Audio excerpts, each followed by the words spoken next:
Hey guys! Welcome to my YouTube channel. For today's vlog guys, itatackle natin tong paano natin ma-receive itong ating reward na 800 points kung tapos na tayong umupo or mag crown seat ng 2 hours. Kasi minsan guys, problema to sa mga newbies, yung mga wala pa masyadong knowledge about Popo.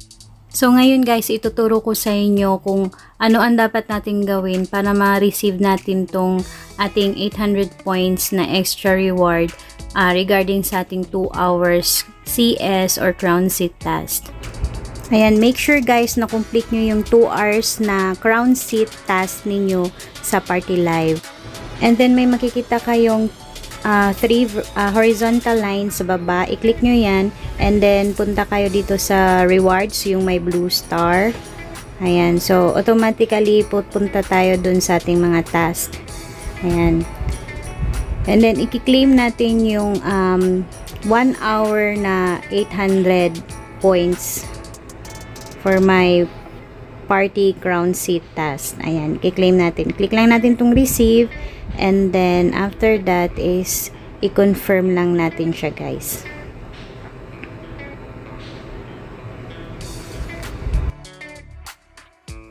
Ayan, guys. So, i-try natin itong 2 hours crown seat task ko, guys, kung pwede siya ma-receive. Ayan, so, as you can see, guys, ayaw niyang ma-receive. Ang sabi dito, ang extra reward can be received only by new host. Yung dati, yung bago pa lang tayo na naka-receive na yung 10,000. And, ordinary host with task level I to S. Ano yung task level I to S, guys? Saan natin yan makikita? So, balik tayo dun sa taas, guys. Ayan, dito po sa, i-click natin tong sa gitna, yung nakabilog. Itong level up rules, click natin yan. Diyan natin makikita ang mga task levels. Ayan. Yun po yung itunuturo ng arrow. Ayan. Ito yung level task. I-close up lang natin, guys.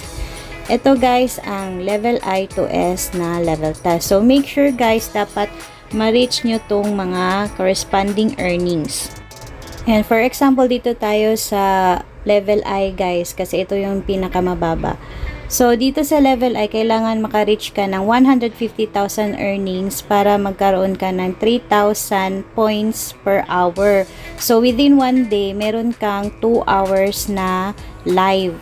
So, within 2 hours, kasi 3,000 points ka na per hour. So, kung makomplete mo yung 2 hours, meron kang a total of 6,000 points per day sa within 2 hours na live.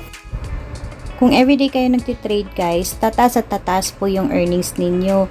Tapos, madadagdagan din po yung mga points na makukuha nyo per hour. Tapos, yung time din, depende sa level ng task nyo, guys, madadagdagan din. Kaya, much better po, guys, everyday, consistent po kayo nagtitrade. Ayan, guys. So, balik tayo, guys. Ipapakita ko sa inyo kung saan nakalagay ang earnings at yung points kung magkano ang makukuha natin every live. Ayan, guys. So, close up natin.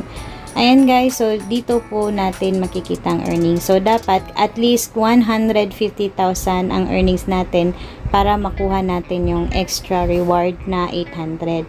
Ayan. So, as you can see, 94,510 lang yung earnings ko. So, meron akong 1,000 per hour. Only 1 hour per day lang yung live ko. So, kailangan ko pa siya, guys, ng 55,490 na points para maka-upgrade into 3,000 per hour or mag-live ako ng 2 hours at ma-reach yung level I para makuha yung extra reward na 800 sa aking crown seat task. So, ngayon guys, paano natin maaabot tong 55,490,000 na points? So, through trading guys. Ayan. So, makipag-trade tayo or mag-exchange gift tayo ng mga friends natin or yung extra account natin. So, ngayon guys, papakita ko sa inyo ang computation ng rules ng trading ni Popo. Ayan, so every 1,000 guys, babawas yan si Popo ng 30%. So, Kung ang 30% ng 1,000 is 300. So, ngayon, ililess natin itong 300 sa trade nating 1,000. So, 1,000 minus 300 kasi 30% ng 1,000 is 300 is automatically magiging 700 siya. So, diba, napapansin nyo pag magte-trade kayo ng 1,000, 700 ang papasok sa inyo. So, ngayon, tatanggalin natin yung dalawang zero para mas madali ang computation. So, diba, target natin is 55,419.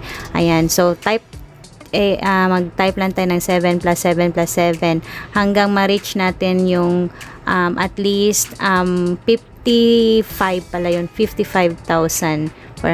Ayan. So, stop na tayo dito sa 56, guys. So, ngayon, ika-count natin kung ilang 7 ang na-type natin. So, 1, 2, 3, 4, 5, 6, 7, 8. So, meron siyang 8 na 7 value. So, pwede nating i-trade is 80,000 para ma-reach natin or malampasan natin yung 55,490. Ayan. So, ngayon, tawag ka ng friend mo. Ayan. Mag-trade kayo.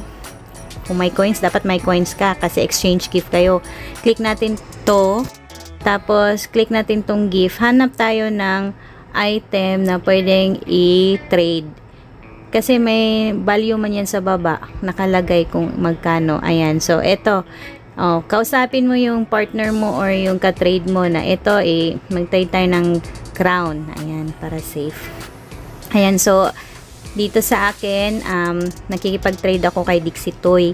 Ayan. Sabi ko 80,000. Ayan. I-send sa akin 80,000. Ayan. Nag-send na siya sa akin ng 80,000 which is the crown. Ayan, guys. So, as you can see, nakikita nyo pa rin sa comment section yung trade niya, guys. Ayan, double check. So, pumasok na ta siya. And then, guys, ngayon, balik tayo dun sa ating task reward. I-check natin, guys, kung pumasok yung ating trade. Ayan. Check natin yung earnings natin, guys. Ayan. So, close out natin. Ayan, as you can see, guys, naging 150,510 na siya, guys. Ayan, so, makikita nyo din sa baba, kung gusto ko mag-upgrade ng 5,000 per hour, I need 149. So, yung hourly wage naman ng makukuha ko 2 hours yung live ko, 3,000 per hour na siya. Kung matapos ko 2 hours, meron akong 6,000, guys. Ayan, so, tingnan nyo, yung daily live, 1 hour, may 3,000 ako, plus another 1 hour, is 3,000. So, total of 6,000 siya, guys. So, ngayon, i-check natin kung pwede na natin ma-receive yung extra reward ng crown seat. Ayan, check natin. Click the receive. Ayun, nakuha na natin, guys. Kasi nasa level I na tayo, confirm. Ayan, guys. So, that's it. I hope nakatulong po ako sa inyo, guys. Especially sa mga newbies dito sa Popo. Ayan, enjoy lang, guys. Always do the task and explore the Popo, guys. I'm sure kikita tayo at mag-e-enjoy talaga kayo, guys. Yan, so if you like my video, guys, please do like, share, comment down below. Sa mga hindi pa nakasubscribe sa aking channel, please do subscribe and hit the notification bell for more updates. Ayan, guys, see you again sa aking next vlog. Thank you for watching and God bless. Bye-bye!